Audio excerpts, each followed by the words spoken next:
Bonjour et bienvenue dans un nouvel épisode de India and Global Left. Si vous découvrez l'émission, pensez à vous abonner. Et si vous le pouvez, devenez membre sur YouTube, soutenez-nous sur Patreon ou faites un petit don grâce au lien dans la description. Sans plus attendre, accueillons notre invité de ce soir, le professeur Mohammad Marandi. Le professeur Marandi enseigne à l'Université de Téhéran. Professeur Marandi, ravi de vous retrouver dans India and Global Left.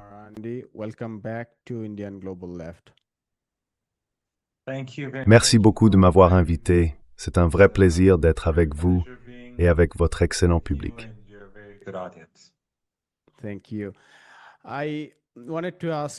Merci. Je voulais vous interroger sur la récente attaque américaine contre des sites iraniens, surtout dans le sud. Mais on a aussi lu des informations sur le corridor ferroviaire international qui relie Téhéran au Kazakhstan et au Turkménistan jusqu'à la Chine. Et si je ne me trompe pas, il a aussi été utilisé avec la Russie. Selon vous, pourquoi les États-Unis ont-ils relancé cette attaque?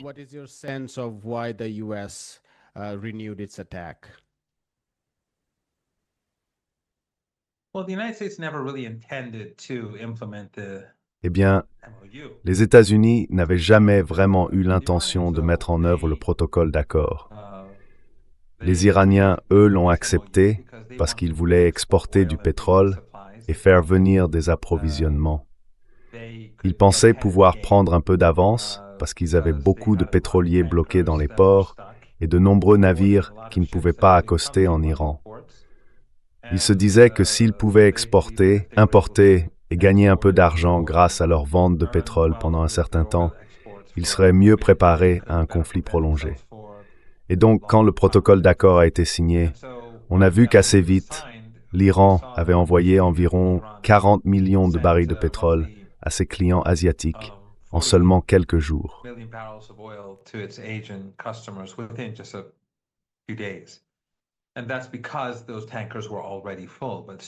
Et ça, c'est parce que ces pétroliers étaient déjà pleins, mais bloqués à cause du blocus américain. Les Iraniens étaient prêts à appliquer entièrement l'accord ou le protocole d'entente, mais ils savaient que les Américains n'étaient pas sincères. Les Américains n'ont accepté que parce qu'ils étaient dans une mauvaise posture. Et depuis la signature du protocole, ils traînent les pieds. Ils n'ont pas obligé le régime israélien à quitter le Liban et à mettre fin à la guerre, comme le protocole l'exige. Hier, 2 citoyens libanais ont été assassinés. La veille, au moins 3, peut-être plus. Hier, j'en connais 2. Avant-hier, une directrice d'école a été tuée avec son mari et leurs domestiques et peut-être d'autres encore.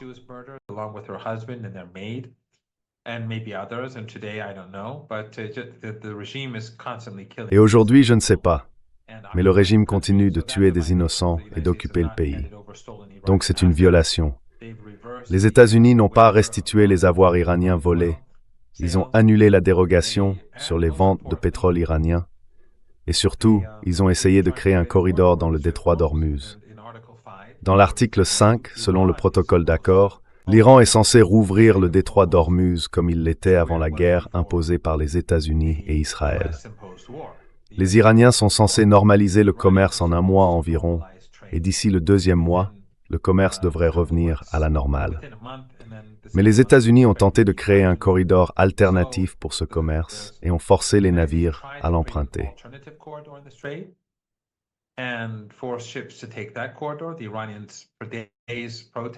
Les Iraniens ont protesté et averti les navires pendant plusieurs jours.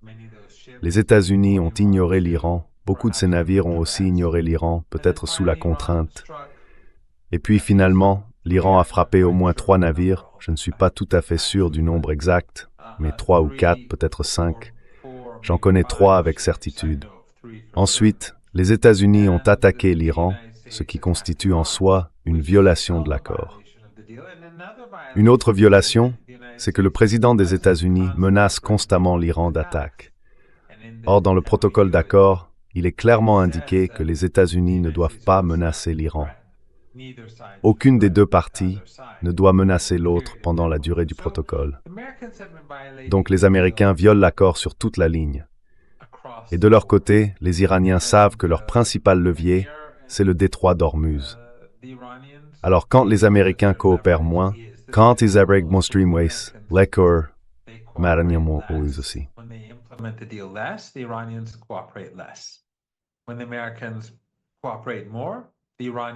Quand les Américains coopèrent davantage, les Iraniens coopèrent moins.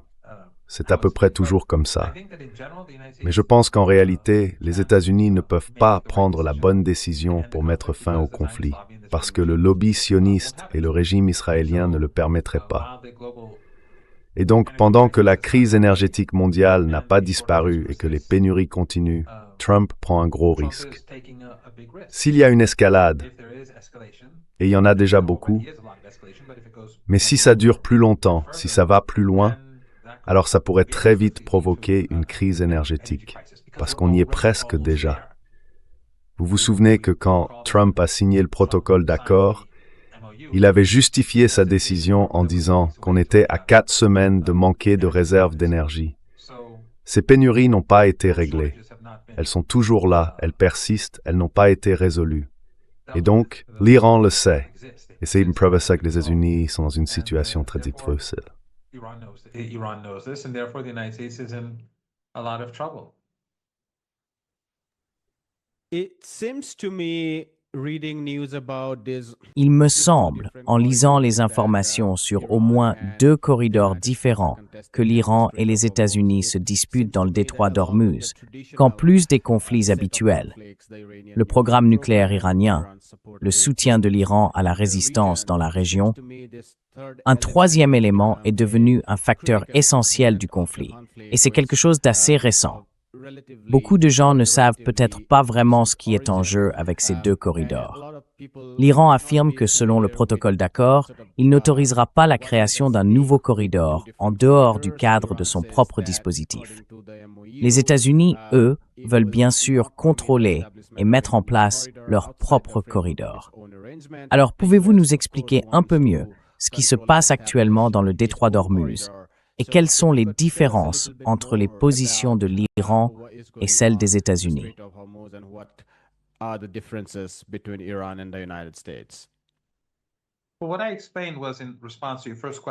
Eh bien, ce que j'ai expliqué, c'était en réponse à votre première question.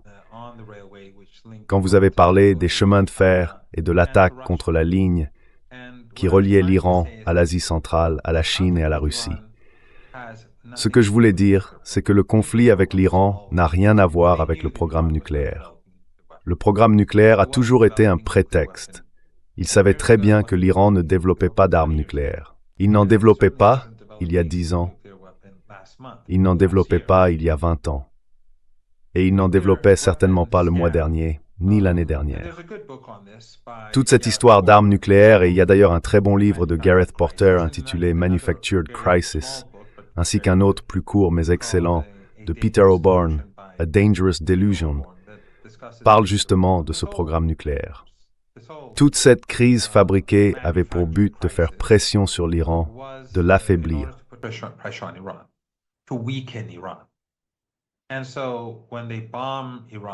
Alors, quand ils bombardent l'Iran, c'est pour affaiblir le pays. Quand ils frappent les liaisons ferroviaires de l'Iran avec d'autres pays, c'est pour affaiblir son économie. Et quand les États-Unis essayent de prendre le contrôle du détroit d'Ormuz, c'est aussi pour étrangler l'Iran sur le plan économique. Donc tout ça n'a rien à voir avec le programme nucléaire. L'an dernier, quand les Américains ont bombardé les installations nucléaires pacifiques de l'Iran, Trump n'arrêtait pas de dire qu'il les avait anéanties. Si elles sont vraiment anéanties, il n'y a donc aucune raison de poursuivre les attaques. Pourtant, on a vu une guerre bien plus vaste éclater, et elle continue encore aujourd'hui. Voilà pour l'Iran. Les États-Unis, à cause du lobby sioniste et du régime israélien, ne veulent pas que l'Iran existe. Et ce que les Américains essayent de faire, c'est d'abord de saper le protocole d'accord de plusieurs manières, comme je l'ai déjà expliqué.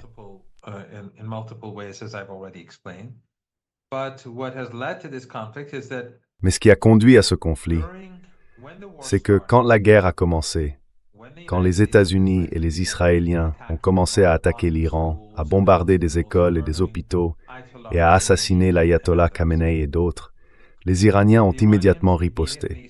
Et en même temps, ils ont pris le contrôle du détroit. Pourquoi? Parce que les 5 pays qui collaboraient avec les États-Unis, l'Arabie saoudite, les Émirats, le Koweït, Bahreïn et le Qatar, utilisaient ce détroit. Alors, l'Iran en a pris le contrôle. Est-ce que l'Iran a fermé ce détroit d'emblée? Non. Même aujourd'hui, les Iraniens ne l'ont pas fermé. On peut toujours passer par le couloir iranien. Mais ils l'ont fermé pour ces pays-là et pour les ennemis de l'Iran, ce qui a causé d'énormes difficultés aux États-Unis. Les Américains ont essayé désespérément d'affaiblir la mainmise de l'Iran. Ils ont échoué.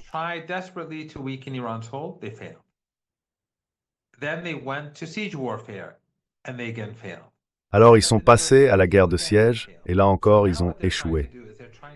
Puis à la table des négociations, une fois de plus, échec. Aujourd'hui, ce qu'ils essayent de faire, c'est de saper le protocole d'accord sur la paix.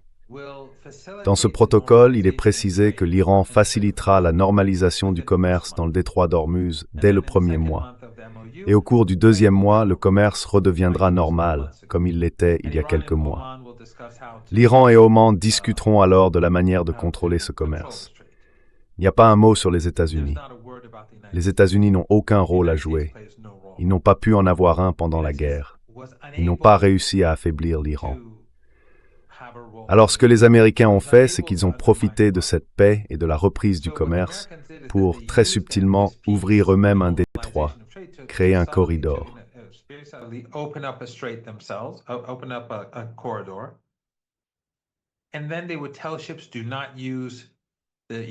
Et ensuite, ils disaient aux navires, n'utilisez pas le couloir promu par l'Iran, soutenu par l'Iran, celui déclaré par la marine iranienne.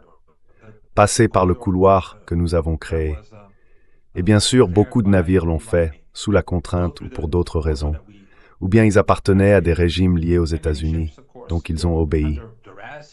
Pendant plusieurs jours, les Iraniens ont continué à protester, puis ils ont averti les navires, encore et encore, mais personne n'écoutait.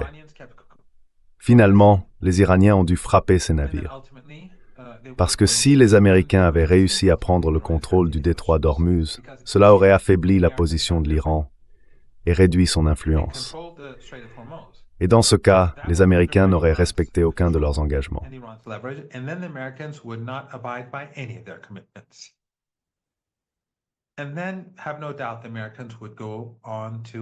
Et ensuite, ne vous y trompez pas, les Américains passeraient à une autre guerre, cette fois contre l'Iran.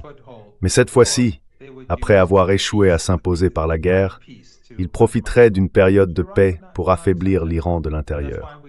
L'Iran n'acceptera pas cela. C'est pour cette raison qu'on assiste à 2 jours et 2 nuits de combat entre l'Iran et les États-Unis. Et bien sûr, tous ces régimes arabes, pendant qu'on parle, ils collaborent avec les Américains. Le Qatar aide l'armée de l'air américaine, les Saoudiens font la même chose, le Koweït, Bahreïn, le Qatar, ils sont tous impliqués, chacun d'entre eux. Et bien sûr, la Jordanie aussi. Les Iraniens, eux, ne veulent pas la guerre. Ils veulent la normalisation des échanges parce que c'est notre région et que cela sert aussi nos intérêts. Mais les Iraniens ne laisseront pas les Américains se dresser contre eux.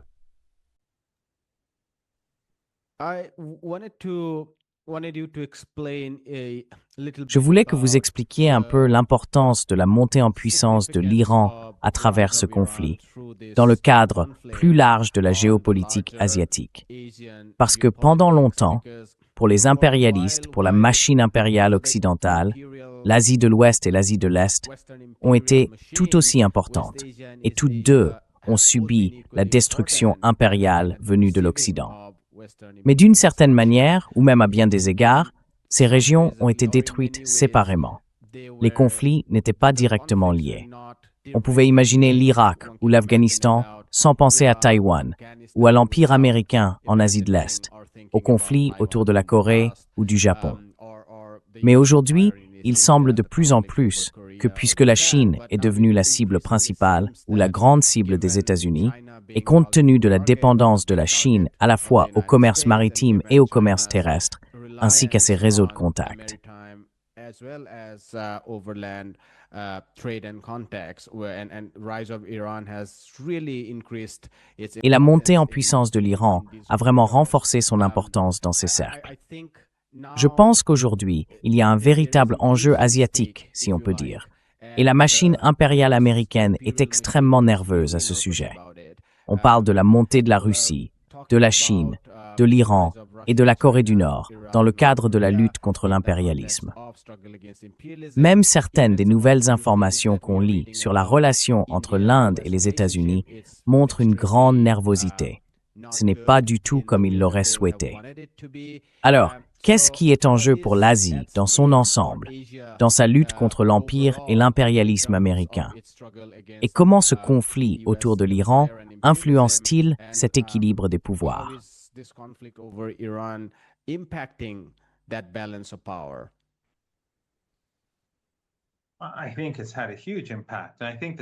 Je pense que ça a eu un impact énorme. Je pense que les funérailles ont encore renforcé la position de l'Iran et que cela aura donc des conséquences supplémentaires. Parce que les millions de personnes qui ont participé à Téhéran, puis quelques millions, je ne sais pas combien, à Qom, dans la ville sainte de Qom. Et ensuite, en Irak, des millions de personnes se sont rassemblées dans les villes saintes de Najaf et de Karbala. Et aujourd'hui, on voit les images de la ville sainte de Mashhad, où les funérailles se poursuivent. Il y a là-bas des millions de participants. Tout cela est sans précédent. Même pour l'Iran, qui organise chaque année des rassemblements et des manifestations de masse, c'est quelque chose de bien au-delà de tout ce qu'on a connu jusqu'ici. C'est tellement immense que même les médias occidentaux, qui ont toujours tendance à minimiser les rassemblements en Iran,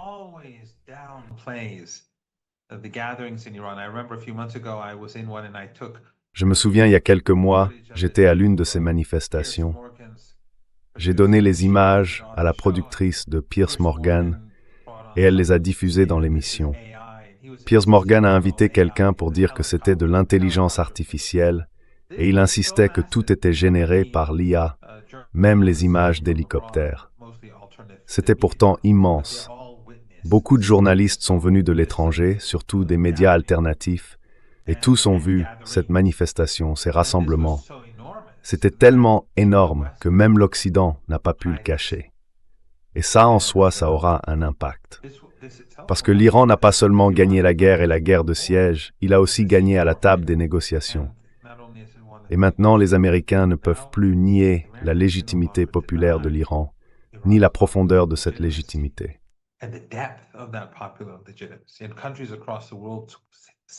Et les pays du monde entier, en voyant ça, vont considérer l'Iran comme encore plus puissant qu'ils ne le pensaient il y a une semaine.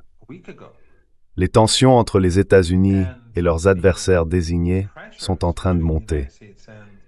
Et ce n'est pas seulement l'Iran. On voit bien que la situation en Ukraine atteint un point très critique, très dangereux, quelque chose dont en Occident on ne parle pas vraiment. Mais je pense que ça devient vraiment préoccupant. Et les États-Unis sont profondément impliqués, contrairement à ce qu'ils affirment, qu'ils regardent tout ça de loin et qu'ils se contentent de gagner de l'argent en vendant des armes aux Européens. Non, les Américains, la CIA sont directement impliqués et y investissent énormément d'argent.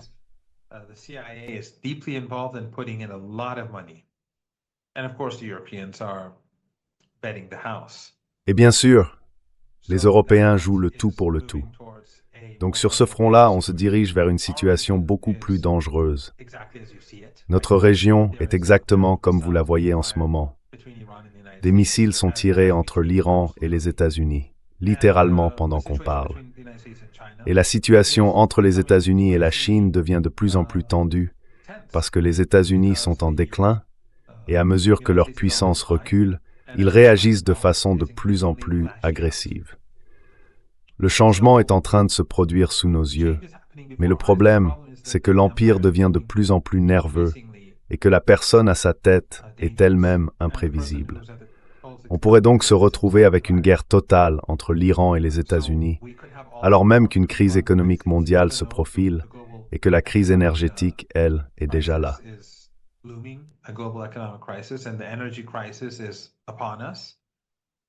And simultaneously, they're provoking Russia. Et en même And, temps, it's il quite provoque la possible Russie. war in Ukraine will Il est tout à fait possible que la guerre en Ukraine entre dans une nouvelle phase dans les semaines ou les mois à venir. Et ces fronts sont liés. Depuis quelques années, on voit de plus en plus l'Iran et la Russie coopérer. L'Iran aide la Russie aide l'Iran, parce qu'ils savent tous les deux qu'ils sont les victimes du même empire. Une défaite de la Russie serait une défaite pour l'Iran.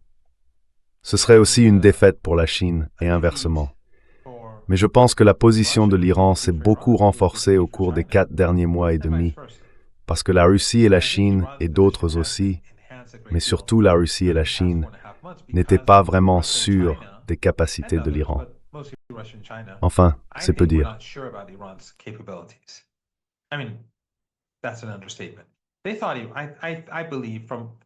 D'après ce que j'ai compris de mes échanges avec des amis en Chine et en Russie, et j'en ai pas mal dans les deux pays, des analystes, des experts avec qui je suis en contact depuis de nombreuses années, certains sont même de très bons amis, il était évident qu'ils pensaient presque tous qu'il y aurait un effondrement de l'Iran, à la fois pendant la guerre de 12 jours et aussi pendant cette guerre-ci. Le fait que ça ne se soit pas produit, bien au contraire même, a complètement changé la donne. Au bout d'une semaine environ, on entendait dire « Bon, si l'Iran ne s'effondre pas, ce sera déjà une victoire. » Mais ce n'était même pas ça. Ce n'était pas non plus un simple réflexe d'unité nationale. C'était une victoire et en même temps une défaite pour les États-Unis, une situation que Trump avait commencé comme une reddition sans condition.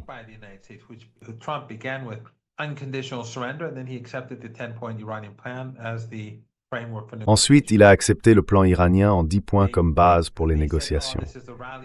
Certains ont dit « Ah, c'est juste un effet de ralliement autour du drapeau. » Mais regardez les funérailles. C'était il y a plus de 4 mois. Est-ce vraiment un effet de ralliement autour du drapeau? Ou bien est-ce une admiration sincère, un amour véritable exprimé par des millions de personnes envers l'ayatollah Khamenei? C'est évident. Regardez ces élans d'émotion. Rien que d'aller aux funérailles, c'était très difficile. En plein été, en Iran et en Irak, il fait encore plus chaud à Qom aussi. Il m'a fallu 3 heures juste pour y arriver.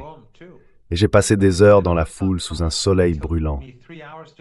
Les gens portaient du noir, ce qui rendait les choses encore plus dures. Le noir du deuil.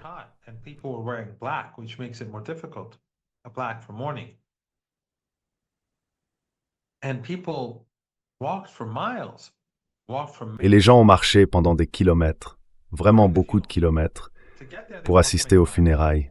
Ils ont marché à l'aller, puis encore autant au retour. Ce n'était donc pas un simple réflexe d'unité nationale. Ce n'était pas l'Iran qui survivait.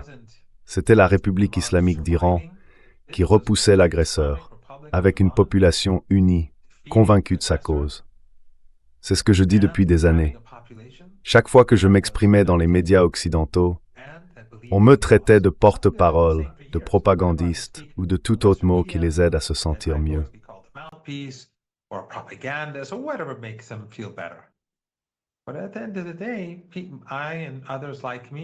Mais au bout du compte, moi et d'autres comme moi, on disait la vérité. Eux, ils étaient soit malhonnêtes, soit complètement dans le déni. Et même si je ne crois pas que le récit dominant en Occident va changer, je veux dire, j'étais encore sur ABC Australie aujourd'hui, et ils répétaient les mêmes absurdités que d'habitude, rien n'a changé pour eux. Mais au-delà des grands médias occidentaux, partout dans le monde, le discours sur l'Iran et sur la résistance a évolué. Et ça va renforcer ce mouvement dans tout le Sud global, pour instaurer un ordre multipolaire, réduire l'hégémonie occidentale et encourager la coopération.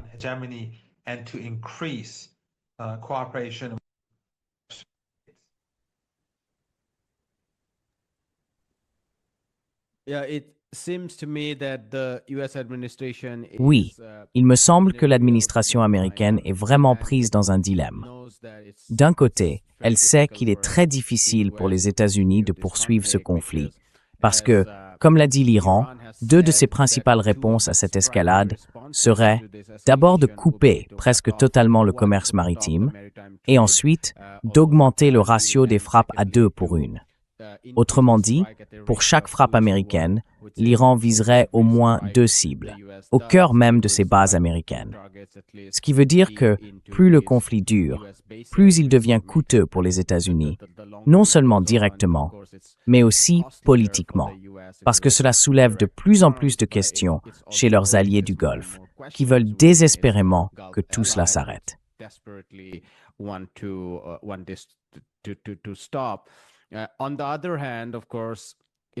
D'un autre côté, bien sûr, il semble évident que les États-Unis vont redoubler d'efforts, parce que ce qui est en jeu, ce n'est pas seulement l'Iran et Israël, mais aussi la Chine, l'Asie et toute la géopolitique plus large de la région. Autrement dit, ils ne vont pas abandonner leur empire, ni le laisser s'effriter. Si la question avait été uniquement celle du programme nucléaire, ce qui n'est pas le cas, comme vous l'avez dit, il aurait été plus facile pour les États-Unis de lâcher prise. Ou même si c'était seulement une question liée au lobby pro-israélien, on pourrait encore imaginer, même si c'est difficile à concevoir, qu'ils finissent par le faire pour le bien de l'économie américaine et aussi pour celui de l'économie mondiale, dont dépend tellement l'économie des États-Unis. Que ce soit à travers les flux d'investissement, les échanges commerciaux ou encore l'effet inflationniste du marché pétrolier lui-même.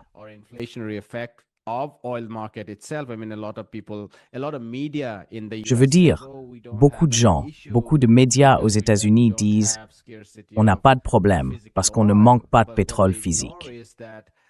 Mais ce qu'ils oublient, c'est que l'inflation sur le marché du pétrole se répercute sur toute l'économie américaine.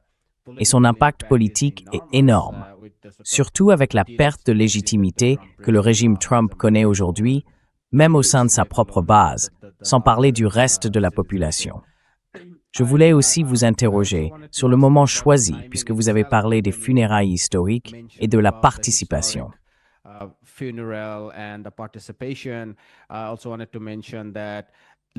Je voulais aussi mentionner que des dirigeants du monde entier, y compris de certaines régions de l'Inde, du Cachemire, se sont rendus en Iran pour assister aux funérailles. Comment expliquer le moment choisi pour cette nouvelle frappe? Parce qu'elle est intervenue en plein milieu des funérailles. Quelle en est la signification? Il me semble que les États-Unis ont été profondément ébranlés par l'ampleur de la mobilisation lors des funérailles et par le rôle de leadership que l'Iran est en train d'assumer dans le monde islamique. Au minimum, on sent qu'ils sont très, très inquiets. Et donc, ces attaques semblent venir d'un sentiment de désespoir. Quelle est, selon vous, la lecture du moment choisi pour ces frappes?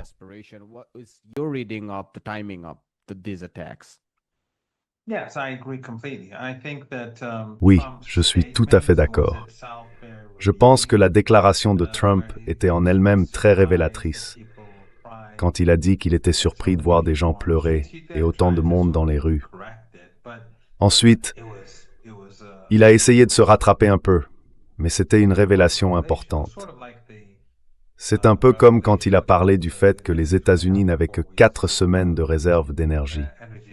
C'est sans doute quelque chose qu'il n'aurait pas dû dire, mais il était tellement attaqué à cause du protocole d'accord qu'il s'est peut-être senti obligé de le faire. Donc je pense que ça fait partie de l'explication. Et je crois aussi que ça a eu un effet dans les deux sens. On a eu l'impression que les Américains étaient vraiment déstabilisés et surpris par l'ampleur des cérémonies funéraires et par le nombre de personnes qui y ont participé.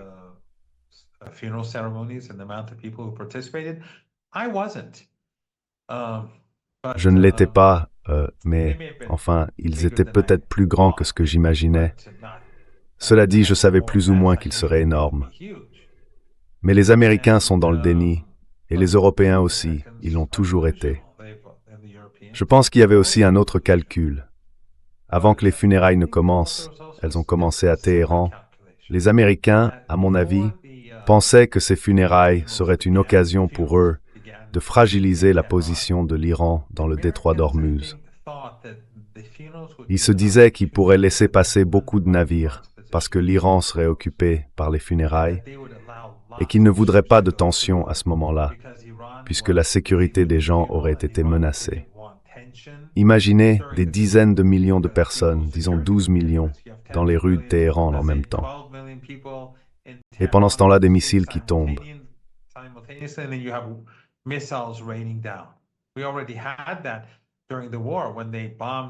On a déjà connu ça pendant la guerre, quand ils ont bombardé des rassemblements et tué des civils.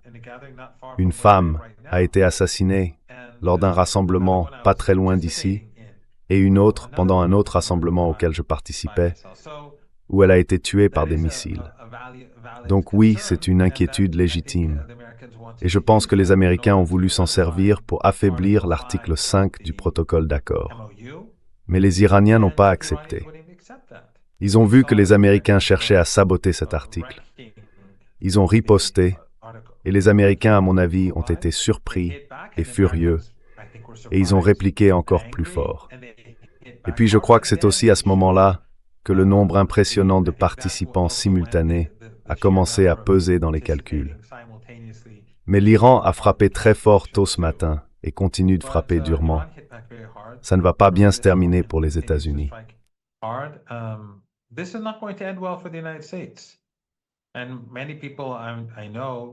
Beaucoup de gens que je connais, qui sont aussi des amis communs à toi et à moi, disent la même chose.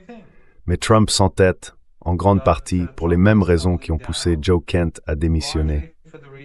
Quand il était, en tant que nommé par Trump, à la tête de la lutte antiterroriste au début de la guerre, il a dit « Écoutez, l'Iran ne développe pas d'armes nucléaires. L'Iran ne représente pas une menace pour les États-Unis. Tout ça, c'est lié au lobby israélien et au régime israélien, au lobby sioniste et au régime israélien. La raison pour laquelle Trump s'abstient de mettre en œuvre le protocole d'accord, qui aurait été bénéfique pour le peuple américain et pour le monde, c'est à cause du lobby sioniste et du régime israélien, et aussi à cause de son propre ego, parce qu'il a été humilié pendant la guerre et qu'il continue de l'être. Mais je pense que c'est surtout à cause du lobby sioniste et du régime israélien.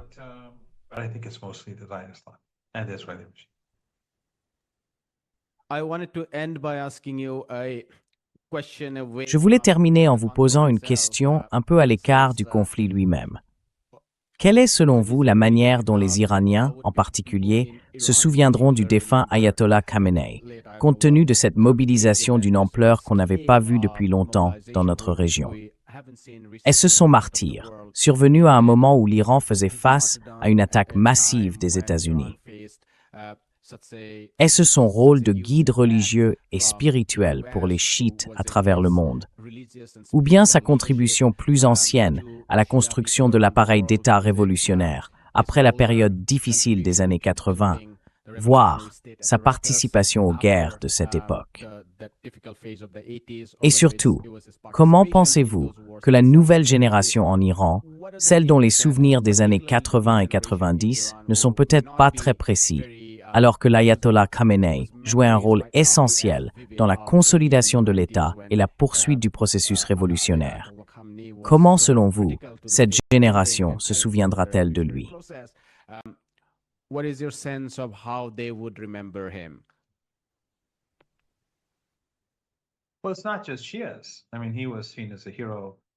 Eh bien, ce n'est pas seulement les chiites.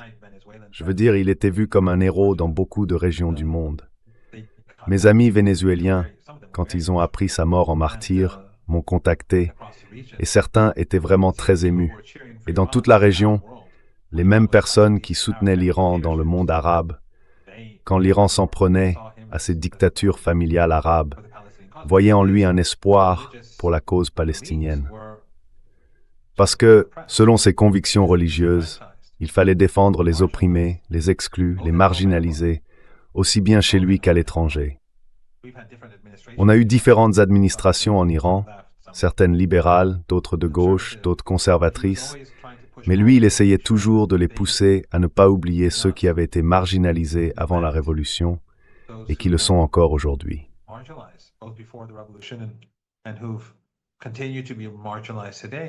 there's a reason why so many millions of people come to the streets Je veux dire, for this man. il y a une raison pour laquelle des millions de personnes sont descendues dans la rue pour cet homme. Et beaucoup d'entre elles sont des gens qui galèrent. Imaginez, moi j'ai passé toute une journée juste pour y aller et revenir. Un ouvrier, un homme ou une femme de la classe populaire qui peine à joindre les deux bouts passe une journée entière à y aller, à participer, puis le lendemain encore. Mais ce n'est pas seulement eux. Il y avait aussi des gens instruits, des élites. C'était un homme très profond, un penseur, un intellectuel. Il connaissait bien la philosophie, il comprenait la philosophie occidentale, il avait étudié l'histoire. Un jour, il a même fait un discours sur la Révolution française. Une grande partie portait justement sur la Révolution française. Much of it was about the French Revolution. My colleagues in the French Studies Department at the University of Mes collègues du département d'études françaises à l'université de Téhéran disaient tous qu'ils étaient stupéfaits de la qualité de son travail. Et beaucoup pensaient que c'était eux qui lui avaient fourni les informations. Aucun d'entre eux n'était impliqué. Il parlait couramment 4 langues: l'arabe, le persan et l'azéri, et il connaissait parfaitement la littérature de ces 3 langues. Le plus grand poète azéri de l'histoire, Shahriar, était un de ses proches amis, un grand poète iranien qui écrivait à la fois en azéri et en persan, et il parlait aussi très bien anglais. Il lisait des romans en anglais, il lisait des articles politiques en anglais. Donc quand il s'agissait de discussions sur des questions intellectuelles, il était au niveau des élites les plus crédibles dans ce domaine.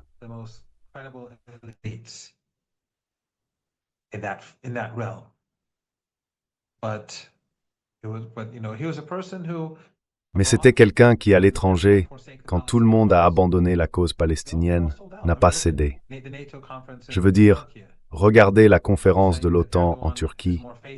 Trump disant qu'Erdogan lui est plus fidèle que certains Européens de l'OTAN. Regardez les régimes du Golfe Persique. Ils ont tous tourné le dos aux Palestiniens. Lui, c'est le seul qui ne l'a pas fait.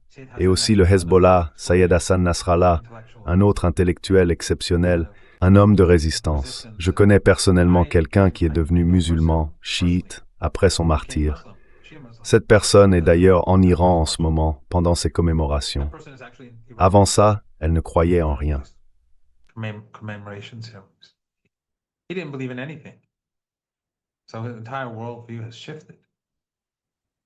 Donc, toute sa vision du monde a changé. Il a eu un impact extraordinaire sur l'Iran, et même au-delà de ses frontières. Et si quelqu'un regarde ça et dit « c'est de la propagande », eh bien, allez voir les images.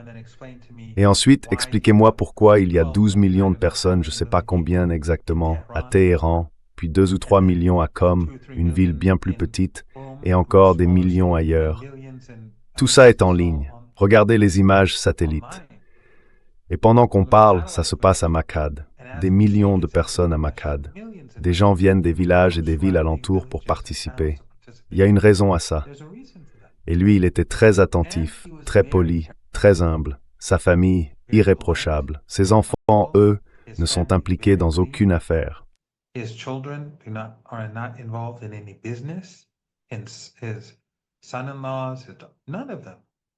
Ses gendres, aucun d'entre eux. L'ayatollah Saïd Mojtaba Khamenei, son deuxième fils, les gens ne savaient même pas qui c'était. S'il avait marché dans les rues de Téhéran, 99%, même plus, ne l'auraient pas reconnu. Jamais à la télévision. Jamais. Enfin, il n'y a jamais eu de projet ni de mouvement pour en faire un dirigeant. L'ayatollah Khamenei a été martyrisé. Et il l'a été parce qu'il a refusé de quitter sa maison.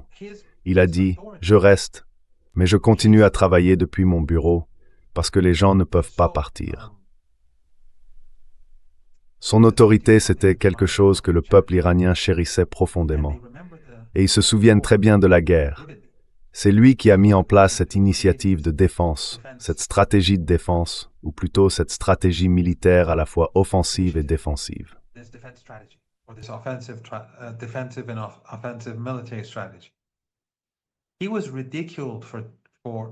Pendant des décennies, il a été tourné en dérision par des responsables politiques en Iran, attaqué pour avoir soutenu le programme de drones, le programme de missiles, pour avoir développé ses bases souterraines de missiles, ses bases et usines de drones, et pour avoir renforcé l'axe de la résistance.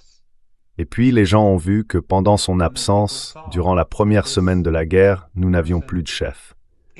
Personne ne savait qui serait le nouveau dirigeant. Nous avions un conseil de direction provisoire, comme le prévoit la Constitution. Le président, le chef du pouvoir judiciaire et un représentant du conseil des gardiens. Mais vous savez, en temps normal, ce conseil ne fait pas grand-chose, et encore moins en période de guerre.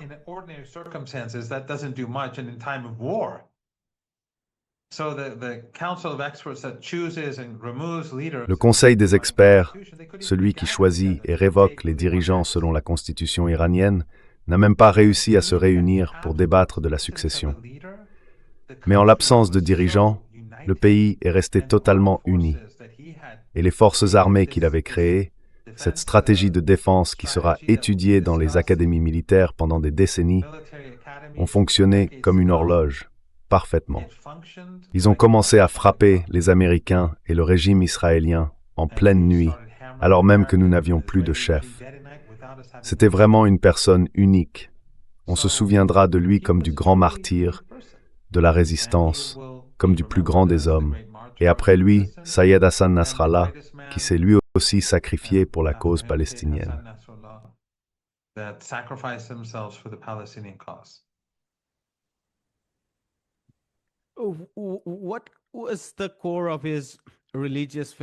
Quel était le cœur de sa philosophie religieuse, en particulier son engagement envers les pauvres et les opprimés?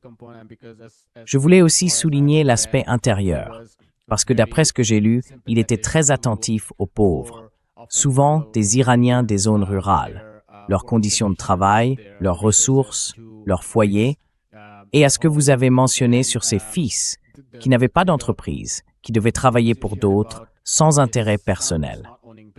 Il existe tout un courant spirituel et religieux au sein de l'islam qui pousse les gens à se mettre au service des plus démunis. Bien sûr, on a vu au fil de l'histoire que la religion peut aller dans les deux sens. On peut penser à l'Église méthodiste d'Angleterre, dont parlait E.P. Thompson, et à la manière dont elle cherchait à inculquer à la classe ouvrière de Londres et d'ailleurs plus de discipline, une vie plus austère.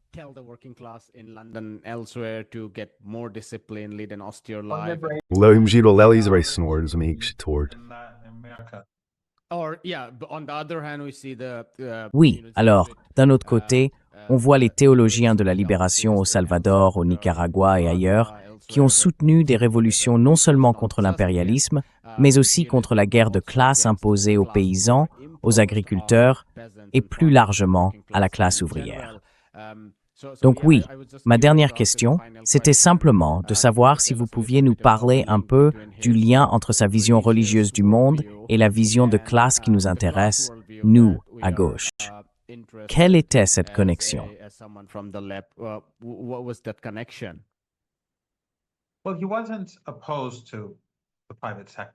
Eh bien, il n'était pas opposé au secteur privé. Mais ça n'a jamais remis en cause son profond sentiment de justice. La justice, c'était quelque chose de très important pour lui. Pour lui, si quelqu'un gagnait de l'argent de manière légitime, c'était très bien. C'était une bonne chose. Si le secteur privé pouvait avoir un impact positif sur la société, il soutenait cela. Mais il était contre le capitalisme. Pas contre le capital, mais contre le capitalisme. Il défendait la justice, et c'est pour ça qu'il soutenait les luttes, que ce soit à Cuba, en Afrique du Sud, sous l'apartheid, ou en Palestine. Pour lui, ça ne faisait aucune différence. Et lui-même avait été volontaire pendant la guerre. Ses fils aussi, y compris l'actuel dirigeant, s'étaient engagés comme volontaires, ce qui était assez risqué car il occupait un poste de haut rang.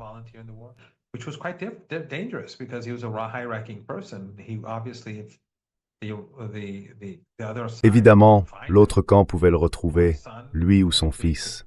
Et s'ils arrivaient à le capturer, ce serait un coup très dur. Mais ça ne les a pas arrêtés. Alors ils ont commencé par eux-mêmes. Il a commencé par lui-même, par son propre sacrifice. Avant la Révolution, il avait déjà été emprisonné, je crois, 6 fois, peut-être plus. Il a connu la pire prison, une prison au centre de Téhéran. Je crois qu'elle s'appelle, enfin je ne me souviens plus du nom. Il y est allé, on l'y a emmené. Il s'est porté volontaire pendant la guerre, donc il a combattu. Même s'il n'avait jamais reçu de formation militaire, il a appris à se battre sur le terrain. Et il est devenu commandant des forces irrégulières, les volontaires, pendant les premiers mois de la guerre, quand la situation était vraiment catastrophique. C'est ça, la justice. Je pense que c'est essentiel. Justice. I think that's key. And that is a key component of, our religion. Et ça, c'est un élément essentiel de leur religion. Et bien sûr, dans l'islam chiite en particulier, c'est une force très puissante. Le premier imam, le deuxième imam, le troisième imam, le petit-fils du prophète, l'imam Hussein à Karbala, ce sont des figures qui ont une influence très forte sur la vision du monde des gens en Iran et dans tout l'axe de la résistance. C'est ce qui les rend si déterminés et si résilients. Encore une fois, le livre d'Alastair Crooke, Résistance, mérite vraiment d'être lu. Et Going to Tehran, je crois que c'est la 3e fois que j'en parle dans votre émission, les gens devraient l'acheter et le lire, de Flint et Hilary Leverett.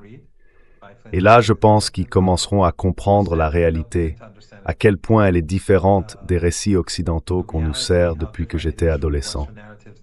Un jeune adolescent, un très jeune adolescent.